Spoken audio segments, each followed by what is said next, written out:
The story opens with an unsettling stillness. The moonless sky over a small Midwest town is quiet, the streets empty, save for a few late-night stragglers heading home. Suddenly, beams of light streak across the heavens, as if tearing through the fabric of the night itself. In an instant, the entire town is bathed in an eerie glow, turning night into day. People step out of their homes, shielding their eyes as they look up. Gasps ripple through the crowd as they see the massive alien motherships emerging from the clouds, their size dwarfing the skyline. These are the Zelnor, an advanced alien race that views humanity as nothing more than an insignificant nuisance. Their ships, dark and sleek, hover silently, blotting out the stars. Without warning, metallic pods eject from the ships and descend like falling meteors. They hit the ground with soft thuds, unfolding into cloaked drones and humanoid robotic enforcers. These machines spread out with cold efficiency, scanning for humans to capture. Screams erupt as drones fire stunning beams, paralyzing people before dragging them away. Panic spreads like wildfire. At an Arctic military base codenamed Vanguard 12, Major Jackson Bonner, a decorated soldier in his early 40s, stares at the invasion on live feeds from around the world. His jaw tightens as he watches iconic landmarks fall, New York's skyscrapers crumbling under alien bombardment, Beijing engulfed in chaos, and London's streets overrun with Zelnor enforcers. An ominous broadcast cuts through every channel, its cold, mechanical voice sending chills down spines. Humans of Earth, surrender, and your extinction will be painless. Resist, and your planet will burn. Bonner slams his fist on the console, fury burning in his eyes. Not on my watch, he mutters. He turns to his squad, a tight-knit team of specialists who have served with him through thick and thin. Lieutenant Maria Alvarez, his second-in-command, is sharp-minded and fearless, known for her tactical brilliance. Corporal Riley, a robotics expert, has a knack for improvising weapons and hacking enemy tech. Dr. MRE, a rebellious scientist, has been working on deciphering alien technology for months, anticipating a day like this. Bonner addresses his team. We may be cut off, but we're not out. Vanguard 12 is one of the last bases still standing. If we go down, humanity loses its last shot at fighting back. The team quickly reviews their options as chaos unfolds on their screens. Alvarez suggests a bold move. They could use an old satellite cloaking device stored in the base to mask their signal and send out a secure communication to other resistance groups. If successful, they could coordinate a counterattack globally. But the plan has a fatal flaw: the cloaking device's power signature is too large to hide completely. It would take time to reroute the signal, and that could attract the Zelnor's attention. Bonner knows the risk but decides it's their only shot. We'll hold them off if they come, he says grimly. Before they can execute the plan, the base's alarms blare. Bonner looks up at the live feed, and his heart sinks. The Zelnor mothership is now directly overhead. Cloaked drones are already inside the base perimeter, moving silently but swiftly. Gear up! Bonner barks. His team scrambles, grabbing rifles and makeshift EMP devices. The first wave of drones breaches the control room. The fight is fast and brutal, with the humans relying on guerrilla tactics to stay alive. Riley hacks into one of the drones, temporarily turning it against its own, buying them precious minutes. In the chaos, Bonner realizes the only way to ensure the cloaking device and his team's survival is to stay behind and hold the line. He hands the device to Alvarez. Get this out of here. The world needs you more than me, he says, his voice steady.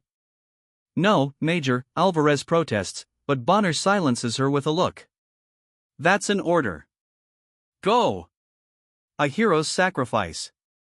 Bonner barricades the control room as the team makes their escape through an underground tunnel. Waves of drones pour in, their metallic limbs gleaming under the cold fluorescent lights. Bonner fights with a ferocity that takes even the drones by surprise, using everything at his disposal: grenades, EMP bursts, and his own fists. As the drones overwhelm him, he triggers the base's self-destruct sequence. His last words echo through the combs. Make them regret ever coming here. From the tunnel, Alvarez and the team look back as the ground shakes, the base erupting into a massive fireball. For a brief moment, the Zelnor mothership pauses, as if acknowledging the loss of one of humanity's fiercest defenders. The team emerges into the icy wilderness, carrying the cloaking device and the weight of Bonner's sacrifice. Alvarez wipes her eyes and steels herself.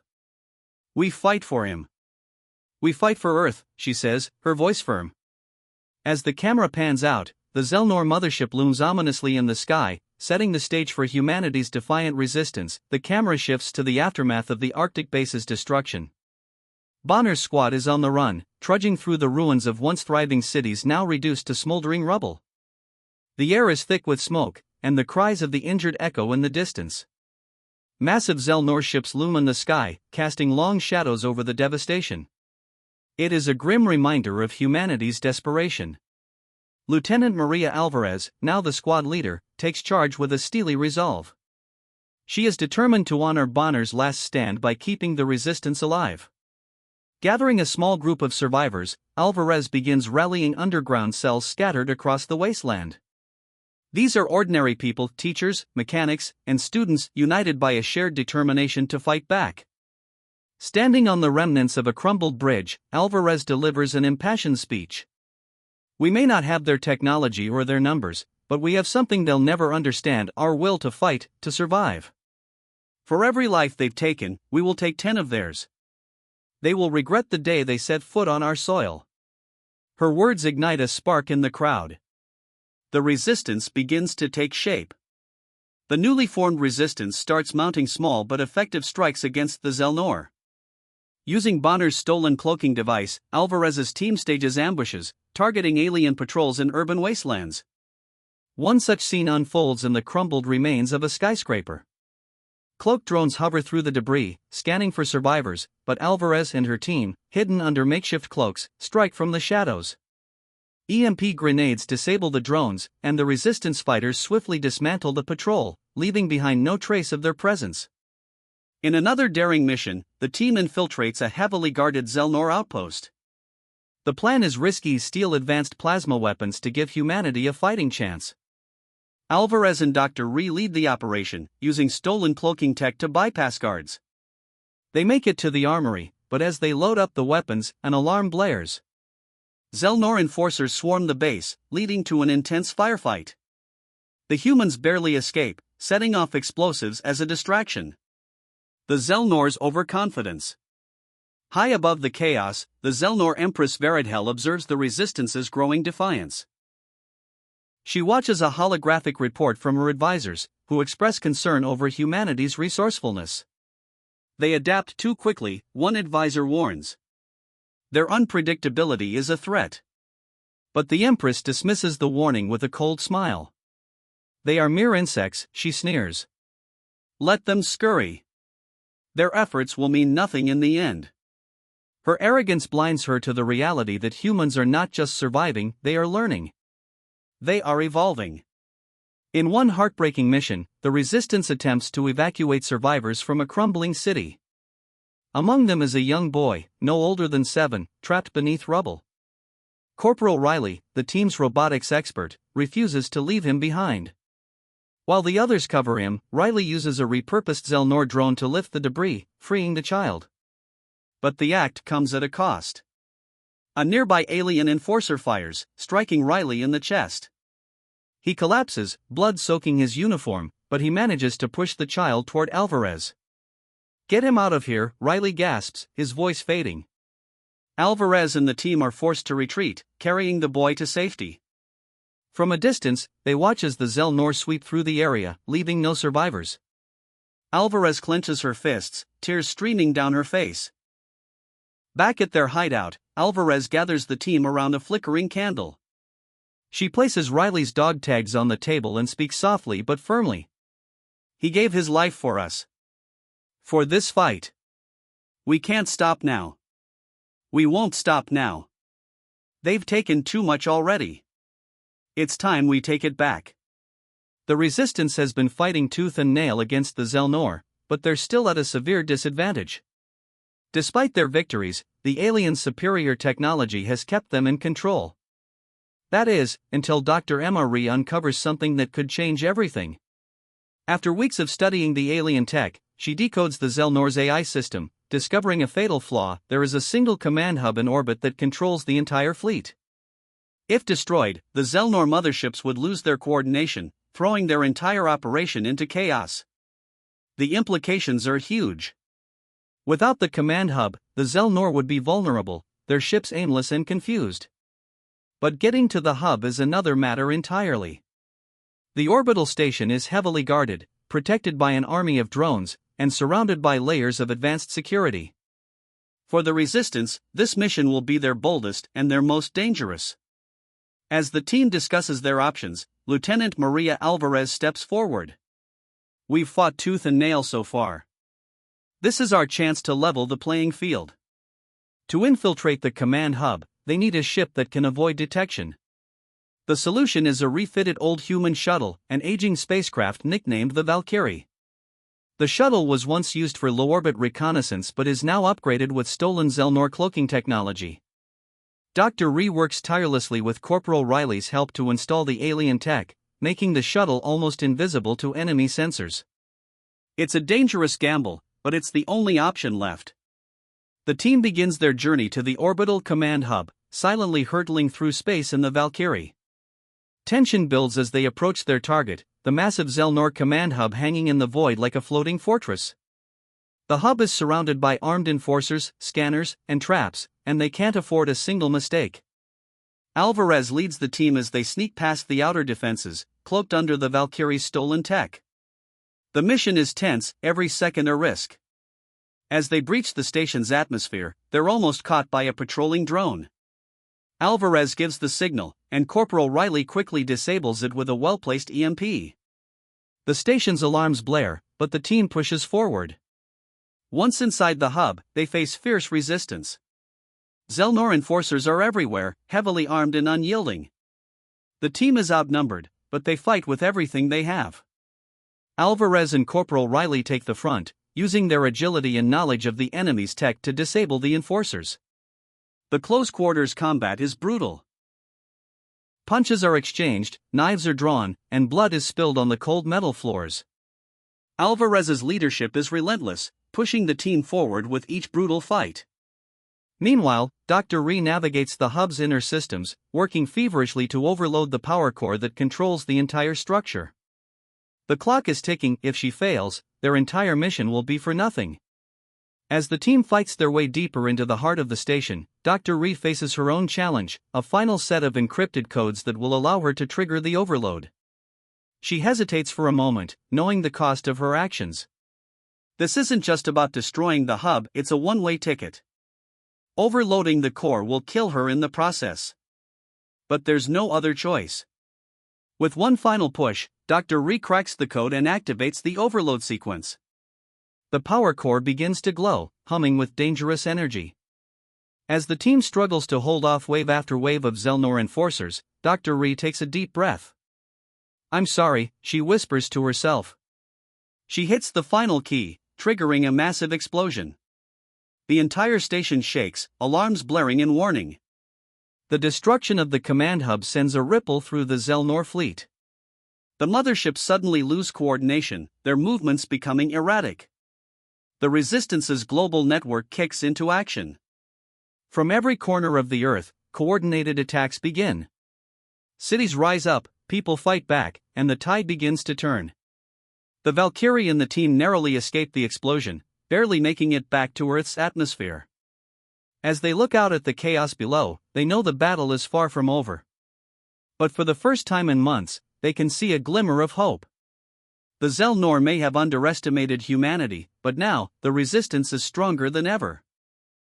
Dr. Ree's sacrifice is felt deeply by the team. They know that her death wasn't in vain.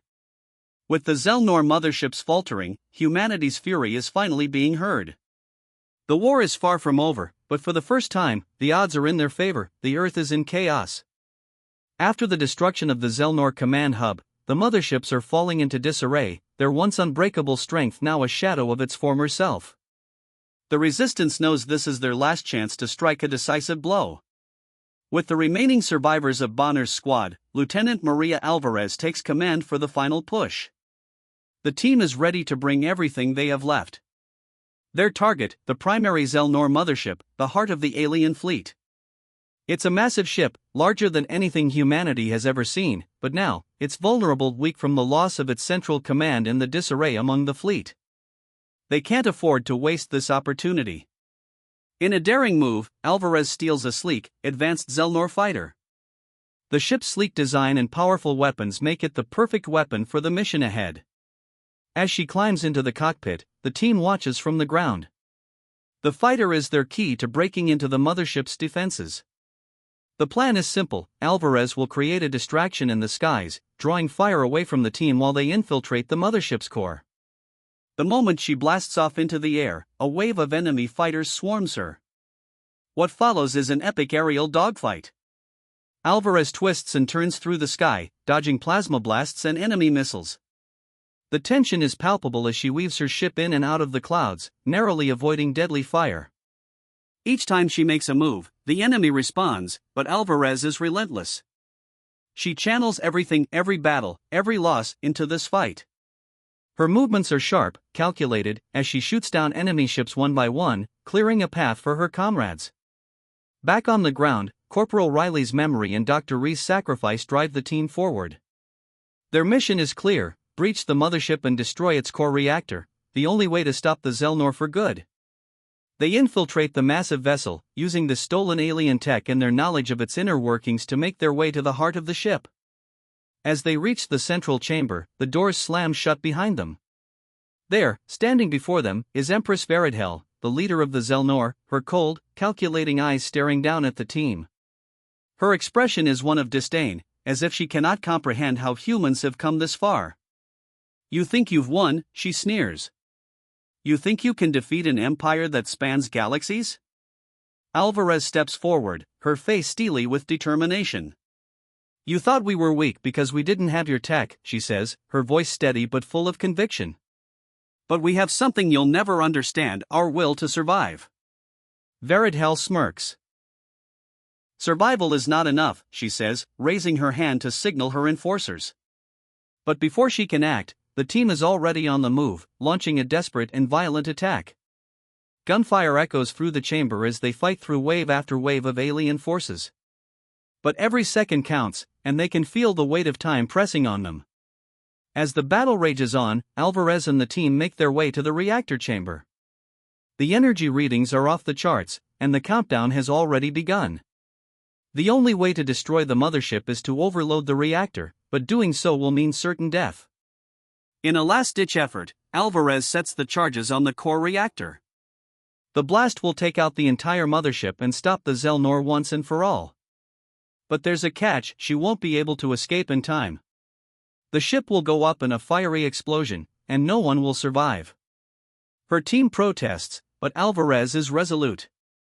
"It's the only way. We end this now." Just as she detonates the charges, the massive explosion rips through the mothership, tearing it apart from the inside out. The team barely manages to escape, with Alvarez narrowly avoiding death as the shockwave propels her ship away from the explosion. As the dust settles, they look down at the ruined remains of the Zelnor mothership, now nothing more than a burning husk in space. It's a hard-earned victory, but it's bittersweet. The victory is hollow without the comrades they lost along the way. Riley's sacrifice, Dr. Ree's selflessness, it all weighs heavily on the team. They've won, but they've lost so much in the process. As they return to Earth, the team knows that this is only the beginning. Humanity has proven that it can stand against the odds, and now, they have the chance to rebuild. But the scars of the battle will last forever, reminding them of the cost of survival and the price of freedom. The war is over. The Zelnor have been driven back, their motherships destroyed, and their forces scattered. Earth stands victorious, but the cost of this victory is immeasurable. Cities lie in ruins, and countless lives have been lost. Yet, in the wake of their triumph, humanity's resilience shines brighter than ever. In the aftermath, Lieutenant Maria Alvarez is hailed as a hero. News networks from every corner of the globe broadcast her image, calling her the savior of Earth. Crowds gather in major cities, cheering for the courageous woman who led them to victory. People from all walks of life unite in their celebration, a rare moment of global peace and pride. But despite the cheers and the recognition, Alvarez's heart is heavy. As the world celebrates, she stands apart, her thoughts with those who didn't make it. Major Jackson Bonner, the leader who sacrificed everything to protect his team, is gone. Corporal Riley, who gave his life to save a child, is gone. Dr. Ree, whose sacrifice ensured the destruction of the Zelnor command hub, is gone. Their faces haunt her as she stares at the crowds, knowing that the victory they've earned came at a terrible price. Alvarez quietly retreats from the public eye, taking solace in the solitude of a small, private ceremony. The cameras may not be there, but she knows that the world's attention is elsewhere.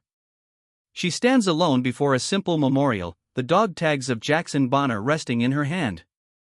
The engraved letters of his name catch the light as she carefully places them on the makeshift memorial, a tribute to the man who led them through the darkest times.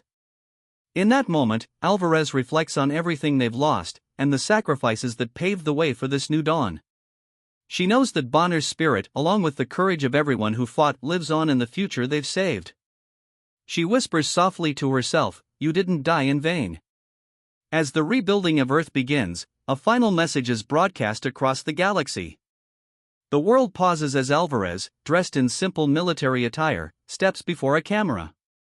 Her face, once hard with the weight of war, is now steady with resolve. She looks directly into the lens, as if speaking not only to Earth, but to any alien civilization who might be watching.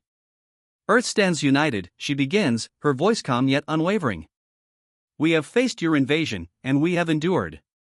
We will never kneel to anyone. Her words carry the strength of her people. The same strength that drove them to victory. If you ever come back, you'll face the fury of humanity. We are not broken. We are not afraid. And we will fight for our future. Her words echo through the stars, a warning to anyone who might underestimate the will of humankind. As the camera pulls back, the image of Alvarez fades into the distance, replaced by a scene of Earth rebuilding. The ruins of war are being cleared away, replaced by new construction, new hope. People from all over the world work together, side by side, to restore what was lost.